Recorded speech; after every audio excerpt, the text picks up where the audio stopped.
This story is titled, Found Out My Daughter Isn't Mine and Filed for Divorce, but my mom and sister took my cheating wife's side. Alright, so I'll just get right to it. My life feels like it's flipped upside down in the worst way, and I don't even know where to start. I'm 33, been married to my wife, she's 30, for 7 years. We have, or I thought we had, a 3-year-old daughter. And I say thought because, yeah, turns out there's a lot I didn't know. It all kicked off like any regular day. I took our little girl out for some fun, just me and her. It was one of those days where everything feels easy, like life's just working out the way it's supposed to. We get back, and I'm just chilling on the couch, already thinking about what we're doing tomorrow. Then my wife comes in. She sits down next to me, kinda close but acting weird. I figured maybe she had something on her mind or just needed to talk. So I go, "What's up?" The look on her face is hard to describe. She's not sad exactly, but there's something heavy there, and her eyes are watering. Then she just blurts out, "There's something I need to tell you, and it's big." That's when my stomach tightens. I'm thinking, is someone sick? Did something happen to her parents? What's going on? She goes quiet for a second, and I'm waiting, half expecting something horrible. But what she finally says hits me like a punch I wasn't braced for. She tells me that our daughter, our little girl who I've loved and raised since the moment she was born, isn't mine. Just straight up drops it like that. I don't think I even understood what she was saying at first, because my mind was already trying to figure out how to respond, but nothing was connecting. It felt like my brain was frozen. But she keeps going, and it gets worse. She tells me she'd had this fling with some guy from the gym right before finding out she was pregnant, and apparently he bailed as soon as he knew there was a kid involved. She's saying it with tears streaming down her face now, and she's apologizing like crazy, saying she never meant to hurt me, that she made a mistake, and she didn't know what else to do. I just sit there staring at her, but I don't really see her anymore. I'm staring at this person, this woman I thought I knew better than anyone, and it feels like she's a stranger. I can barely feel my hands, barely feel anything but this tightness in my chest. It's like my world just got yanked out from under me. The memories start flashing through my head. First time I held our little girl, those sleepless nights when I'd get up to calm her down, teaching her to say daddy, and feeling like I'd been given the world when she did. Every single one of those moments feels twisted now, like they've been yanked away and replaced with a hollow reminder that none of it was real. I was just the guy standing in for some dude who bailed when things got serious. My wife, she's sitting there trying to reach out to me, like putting her hand on my arm and crying harder, trying to say sorry over and over, but it's just noise. I don't even feel like I'm in the same room as her anymore. All I feel is betrayal. I mean, it's not just the affair itself. It's the fact that she hid this from me for 3 whole years. Every single day, I was living a lie, loving a kid who wasn't mine, trusting a wife who never told me the truth. Eventually, I managed to stand up. My legs are shaky, but I tell her I need some air, that I just can't be in the same space as her right now. She starts begging me not to go, saying she doesn't want me to leave, that we can work through it. But I can't hear any of it. I'm barely even holding myself together. I just grab my jacket and walk out the door, leaving her there with all her pleading and crying. The only thing in my head is that I need to get away from her, from everything. I'm standing outside and it's like I'm seeing everything through a fog. My life, my home, my family, they all feel like they're crumbling, and I'm just watching it happen without knowing what to do. I don't even have a plan, just this overwhelming urge to run, to get away. I finally get myself to the car and drive off, but I don't really know where I'm going. All I know is that I can't go back in there. Not now, maybe not ever. There's this weird emptiness mixed with this dull, throbbing pain in my chest, and it just doesn't stop. I always thought if I was doing everything right, if I was a good husband, a good father, things like this wouldn't happen. But here I am, and it's happening, and there's nothing I can do to change it. All right, so after that bombshell, I crashed at a hotel for the night. Honestly, I didn't sleep much. My mind was racing with everything my wife had dumped on me, and I couldn't shake this feeling that my life was a joke. I'd spent 3 years raising a kid, thinking she was mine, and now, suddenly, she's not. I could hardly believe it, but there I was, sitting alone in a bland hotel room, thinking of all the moments that felt ripped away. The next morning, I finally turned my phone back on. It was like opening a floodgate. Tons of texts and missed calls from my wife, all her messages popping up one after another. Please come home. We can work through this. I'm so sorry. You're her father no matter what. Blah, blah, blah. I didn't read them all. Didn't want to. Just scrolling through them made my chest tighten, so I stopped halfway and blocked her. I needed space, and seeing her words just added fuel to this mess I was in. After grabbing a quick breakfast, I made a call to a lawyer. I told him the basics, leaving out the emotion, and asked about starting a divorce. The guy was sympathetic, which I appreciated, and walked me through the initial steps. I knew it'd be complicated, especially with the kid involved, but I couldn't see myself staying in that marriage. Not after what she did. I also called my boss, told him I needed time off. I couldn't function at work with this going on, and he gave me a month off, no questions asked. That was probably the only bit of good news I'd had in the last 24 hours. By the evening, I thought I'd finally have a moment to myself, just to breathe and figure out what my next move would be. But nope. That peace was short-lived because my mom and sister decided to get involved.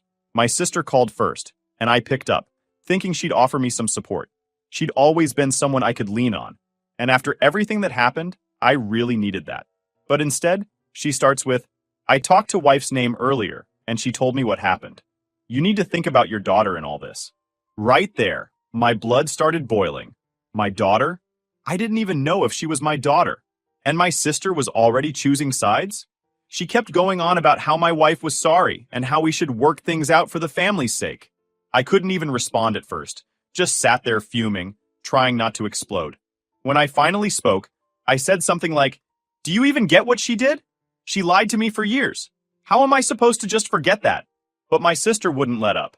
She went on about how she knew I was hurt, but that I needed to look at the bigger picture. According to her, I had a responsibility to this kid, regardless of how she got here. I told her I didn't need a lecture and hung up.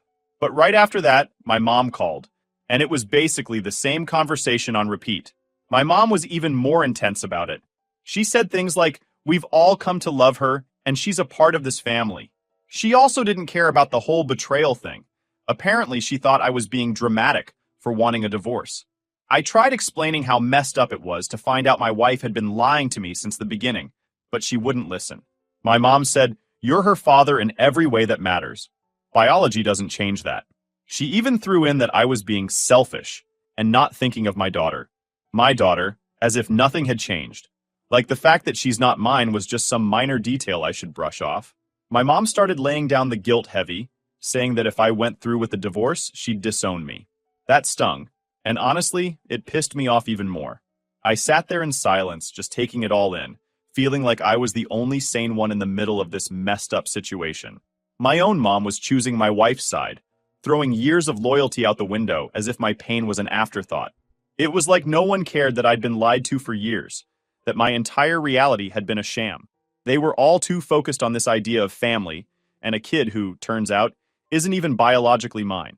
The whole thing was tearing me up inside, so I ended the call with my mom and decided I needed to get out of there. I called up my best friend and asked if I could crash at his place for a while. He didn't even hesitate, just told me to come over. That was the first real bit of support I'd felt since this whole thing blew up, and honestly, it was a relief. I packed a few things, got in the car, and drove over to his place. Once I got to my friend's house, I could finally let my guard down. I didn't have to pretend everything was fine. Didn't have to keep hearing people telling me to work it out or think of my daughter. My friend and his wife just listened. They didn't push me to forgive or act like this was no big deal. For the first time in days, I felt like someone actually understood what I was going through. A couple of days later, things got even messier. My mom sent me this long text, basically saying that if I went through with the divorce, she'd never forgive me. She went on about how I'd be abandoning my daughter and how it would break the family. My sister chimed in with similar stuff, saying I was acting heartless and not thinking about the impact on the kid. It was like they'd all forgotten who was betrayed here. I couldn't believe how quickly they'd all rallied around my wife, treating me like the villain for even considering a divorce. I'd been the one lied to, the one who had to live with the shock of finding out my life was a lie, and yet they were making me feel like the bad guy. I couldn't take it anymore. I shot back a reply to my mom's text, saying I had every right to leave and that it was unfair for her to guilt-trip me. I told her I wasn't abandoning anyone. My wife had already abandoned our marriage the day she decided to cheat on me and then lie about it for years. I don't think she took that well because her next reply was short and cold, just saying, "Do what you want, but don't come crying to us when you realize what a mistake you're making." It hurt, but I also felt a weird kind of relief. If this was the price of standing up for myself, then fine. After shutting down my mom and sister, I figured things would die down, and maybe I'd get the space I needed to figure things out. But instead, it felt like they were doubling down. I was barely holding myself together as it was, but it was like they decided I was the one who needed to be fixed, and they weren't about to let up. A couple of days later, my wife must have gotten the divorce papers, and that kicked off a whole new round of chaos. The messages and calls started again, not just from her, but from my mom and sister too. My phone was blowing up with texts about how I shouldn't make any rash decisions, and how family should come first. It was nonstop. Then, my mom sent this massive text, laying out everything she thought I was doing wrong. She said that I should man up and be a good husband and father, even if the kid wasn't biologically mine. She kept saying that this was my chance to show real strength, and that family is more than DNA. Her exact words were something like, "Anyone can walk away, but a real man stays and fixes what's broken." I was honestly stunned. My mom, who I'd always thought was in my corner, was basically calling me a coward for wanting out. She went on about how I was all my daughter had, and that it was my responsibility to think of her first. She told me, "You've already raised her for 3 years. She knows you as her dad. Don't throw that away." And yeah, I get it. She's not wrong that my daughter knows me as her dad. But that doesn't change the fact that my wife lied to me every single day for those 3 years. It's not just something I can ignore. When I didn't reply right away, my sister decided to jump in too. She left me a voicemail, and the tone in her voice was almost pleading. She went on about how I'd regret this someday, and how I'd be hurting an innocent child by walking away. She even said something like, "I know you're hurting, but don't make a mistake you can't take back." The way she was talking, it was like she thought I was being impulsive. Like I hadn't been dealing with this nightmare 24/7 since I found out. It made me feel like no one in my own family even cared what I was going through. At this point, I was running on fumes, just trying to get through each day without losing it. My friend's place was a refuge, but there was only so much he and his wife could do to keep me from spiraling. I spent my days avoiding my phone and trying not to think about the mess my life had become. My wife hadn't just betrayed me. She'd taken away my entire sense of stability, and now my own family was backing her up, telling me to forgive and forget, like it was some minor screw-up. One evening, when things had gotten quiet for a bit, I let my guard down and checked my messages. My wife had left a long one, pouring her heart out, or at least pretending to. She said she was sorry for everything, that she'd do anything to make it up to me, and that she never wanted to lose me. She even had the nerve to say she'd been too scared to tell me sooner, because she didn't want to hurt me. The irony, right? Because now the hurt was all-consuming, and it wasn't just something I could brush off. She kept saying she wanted us to stay a family, that I was the only father our daughter had known, and that we could be happy again. The way she was talking, you'd think we'd had some minor argument, not that she'd been lying to me for years. She actually wrote, "We can get through this if we stick together." Like, really? After everything? She thought I could just put it behind me and carry on as if nothing had happened. After reading that, I felt my stomach turn. I didn't reply. I couldn't. Nothing I'd say would even scratch the surface of what I was feeling. It was like she expected me to be some perfect, forgiving guy who could take all this in stride. But I wasn't. I'm just a regular person who got blindsided. And I was angry, beyond angry. The next day, my mom called again, and this time I picked up. I told myself I'd stay calm, but as soon as she started in with her usual line about thinking of the bigger picture, I lost it. I told her how betrayed I felt, how every day since I found out had felt like I was living in someone else's life, and that I needed her to understand my side for once. I told her, "Mom, I'm the one who got cheated on. I'm the one who's been lied to every single day for years. Can you even try to see it from my side?" But she wouldn't let up. She kept saying things like, "Life isn't black and white, and everyone makes mistakes." It was like she had an answer for everything I said, a counterpoint for every bit of pain I tried to explain. And then she dropped this gem. "You're going to throw away your marriage and a beautiful family over one mistake?" That's when I snapped. I told her it wasn't one mistake. It was a string of lies, one on top of another, and I was tired of everyone pretending it wasn't a big deal. I told her that I was starting to feel like my own family cared more about keeping the peace than about what I was going through. I could hear her sigh on the other end, like I was some stubborn kid refusing to listen to reason. Finally, she said, "Fine, do what you want, but don't expect us to support you if you keep shutting everyone out." It felt like a slap in the face, like my own mother was drawing a line in the sand. I ended the call without saying goodbye. Hanging up, I felt a weird sense of relief, but also this heavy emptiness. It was clear that to my mom and sister, family meant keeping things together at any cost, even if it meant ignoring my pain and pretending everything was fine. They didn't get it, and maybe they never would. As I sat there alone, the reality of everything settled in. My wife's betrayal, my family siding with her, the pressure they were putting on me to stay, none of it was going away. This was going to be a long, ugly fight, and I was in it by myself. But I'd rather be alone than live in a lie any longer. Update 1. Alright, so after weeks of avoiding her, of dodging my mom's guilt trips and ignoring my sister's voicemails, I finally decided I needed to face my wife in person. It was eating me up, not knowing why she did it, not understanding how she could lie to my face for years. I had questions, and maybe I wasn't going to get the answers I wanted, but I couldn't move forward until I tried. I texted her to meet me at a cafe nearby. I wasn't ready to go back home, not with all those memories, and I didn't want her at my friend's place. This cafe felt neutral enough. I got there early and grabbed a corner table where we'd have some privacy, but wouldn't be completely isolated either.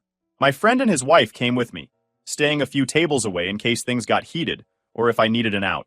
She walked in, looking tired, like she hadn't slept in days. But honestly, I didn't care.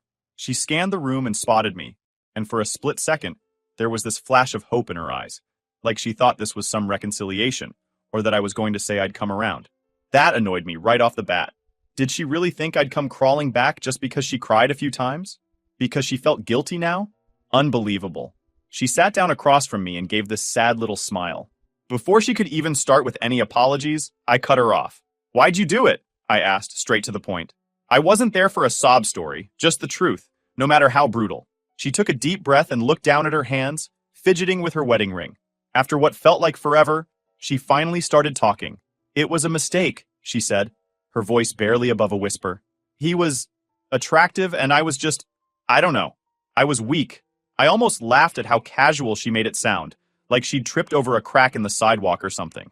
So, because he was attractive, you thought it was worth throwing everything away? That's it? I couldn't believe what I was hearing. She wasn't even trying to justify it with anything deeper, just pure attraction.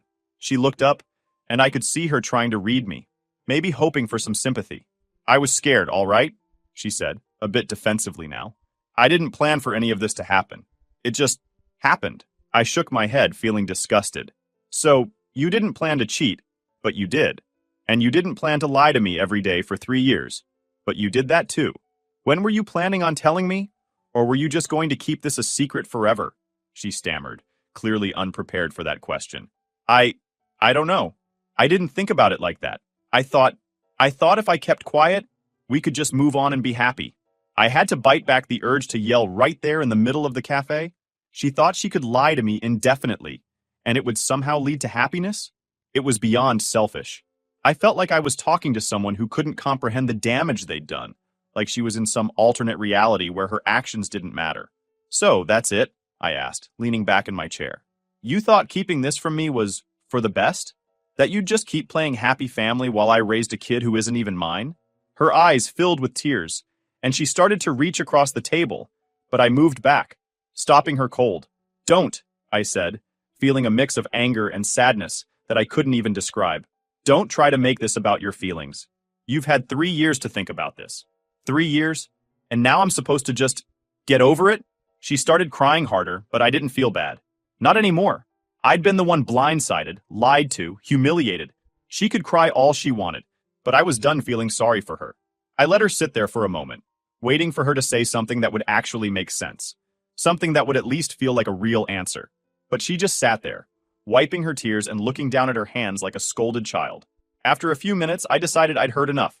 I didn't come here to watch her break down. I came here for clarity, and if she couldn't even give me that, then there was no point in dragging this out. Look, I said, my voice flat. I'm done. I'm not interested in fixing this, and I'm not interested in being guilted into raising a kid who's not mine. I was ready to be a father, but you took that choice away from me the day you decided to lie. She looked up at me, panicking now. Please, she whispered, her voice cracking. She's your daughter. She thinks you're her dad. She doesn't know anything else. Don't walk away from her because of my mistake. She loves you. That part stung. I won't lie. I loved that kid, and in some ways, I still do. But every time I think of her now, I can't separate her from what my wife did. Every "I love you, Daddy" was built on a lie. And as much as it hurt, I knew I couldn't stay. I'd be doing it out of obligation, not real love, and that's not fair to either of us. I'll always care about her, I said, trying to keep my voice steady. But I can't live like this. You made that impossible. And now, you're going to have to deal with the fallout. Not me. She broke down completely then, sobbing openly in the middle of the cafe. People were starting to stare, but I didn't care. This was her mess, and it was about time she faced it alone. I stood up, grabbed my jacket, and without another word, I walked out, leaving her there with her guilt and her tears. The weirdest thing is, as I walked away, I felt lighter. I wasn't fixed, I wasn't healed, but I was done carrying her lies. Update 2. After the meeting, I went back to one of my friend's place, where I'd been staying through most of this. He asked how it went, but I didn't really feel like talking. All I told him was, "It's over." He understood, didn't push me for details, just said, "Good for you, man." That took guts. And we left it at that. In the days that followed, I focused on putting one foot in front of the other. Simple things like getting up, eating, and keeping myself busy. I wasn't interested in grand gestures of moving on or healing. Those things felt fake, and I wasn't ready for that yet. I just wanted to feel normal again, even if it was in small ways. Divorce proceedings were already underway, and I met with the lawyer a couple more times to finalize things. Honestly, those meetings were a blur. It felt surreal, sitting in a lawyer's office and hashing out details about a life I thought I'd keep forever. Every time he mentioned custody or financial obligations, it reminded me of how much I'd lost, of the family I thought I had, but never actually did. My wife, ex-wife, I should say, was still trying to reach out. She sent letters, left voicemails, all the usual stuff.